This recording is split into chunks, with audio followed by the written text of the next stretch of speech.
So what do you get if you Google sequin Santa? The top half, it kind of makes me want to do the, kind of thing. Good, thank God there were some Love Actually fans in there. But the bottom half, you kind of want to do that kind of thing. You didn't think I was going to do the splits there, did you? That would be insane. Look, I freely admit it's a bit mutton and lamb,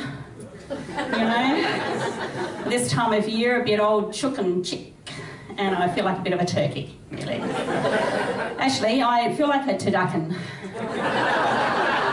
Good, don't need to explain turducken. Excellent. Feel like a turducken. So, outfit from my 20s, crammed into the dance moves and gusto of my 30s, pushed into the revoltingly much harder maintain body of my 40s, late 40s. Okay, at least few titters rather than the loud guffaws of "you've got to be kidding me," and all of that shoved into the orthotics and spanks of my 50s. And over Christmas, marinated in a ridiculous amount of champagne and menopausal sweat. And then we get to Christmas Day. Oh, joy. That's great. And then we get roasted from the inside out at what feels like 450 degrees Celsius.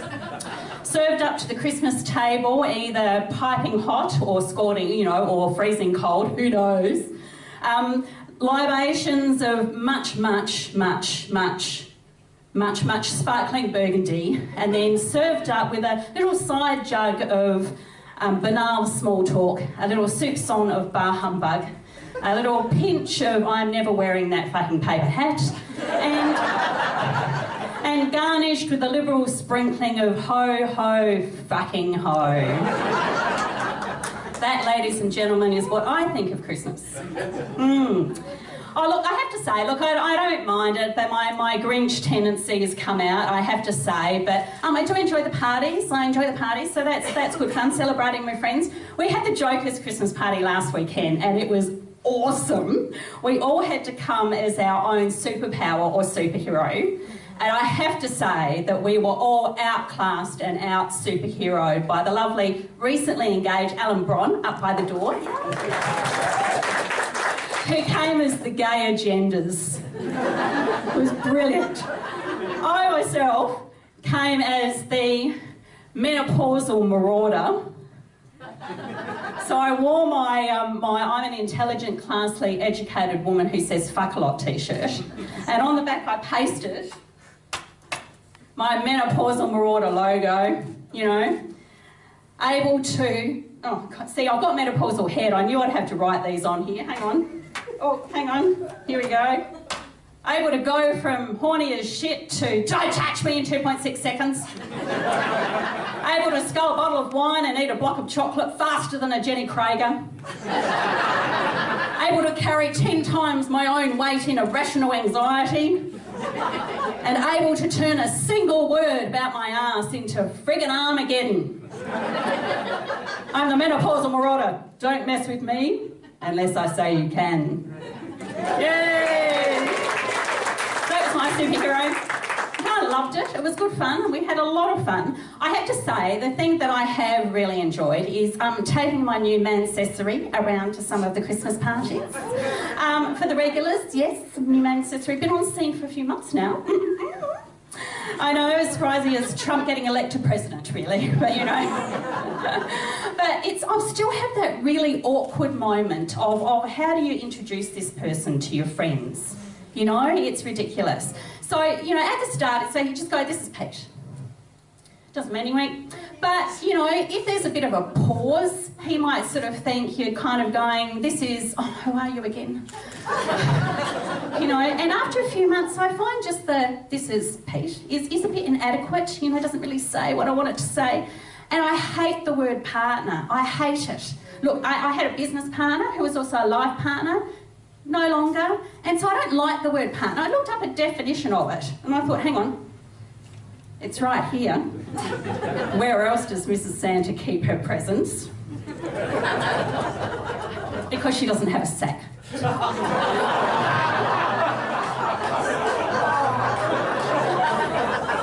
the definition of partner, see if this turns you on.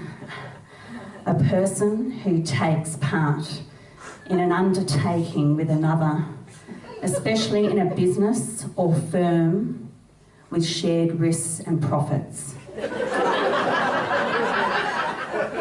Well, it certainly didn't get me wet. There's no horny in that, and there's nothing in there that says anything about the exchange of bodily fluids and putting up with each other's shit. Thank you, Deirdre. So I tried to look up, a few different terms because, you think the young people might have come up with something by now. But boyfriend, like, what are we, 12? So here was a little list. My lover, this is my lover. I've actually tried that. It just makes people uncomfortable.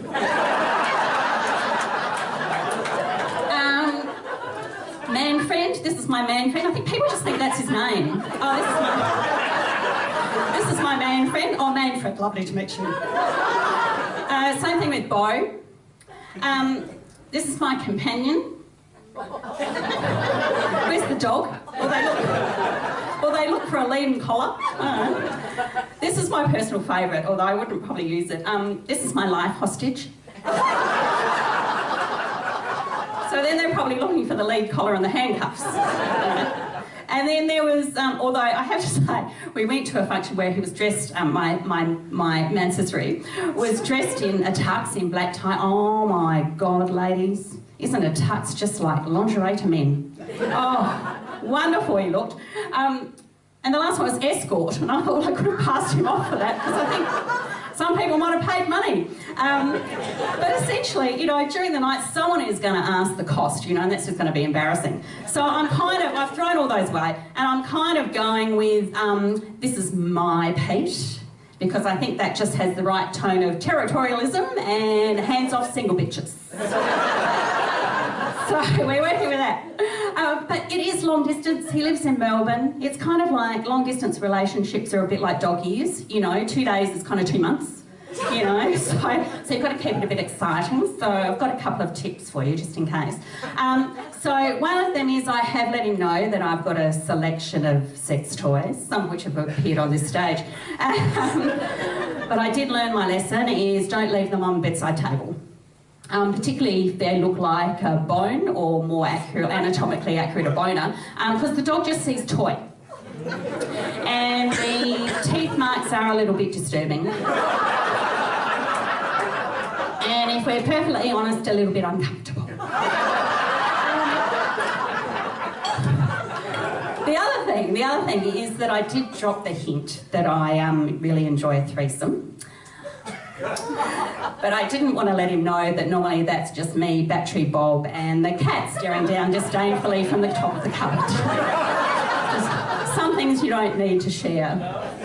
I think that's enough life lessons for me for tonight, because you're waiting for Denise Scott. Woo! But it wouldn't be me and it wouldn't be jokers. So for our non-regulars, this is me, Sequins, and I've got a little poem for you to finish off. A little Japanese haiku. Trust me, it's worth waiting for. So this is Christmas. You can be naughty and nice. Just don't be it's one syllable, people. Thank you.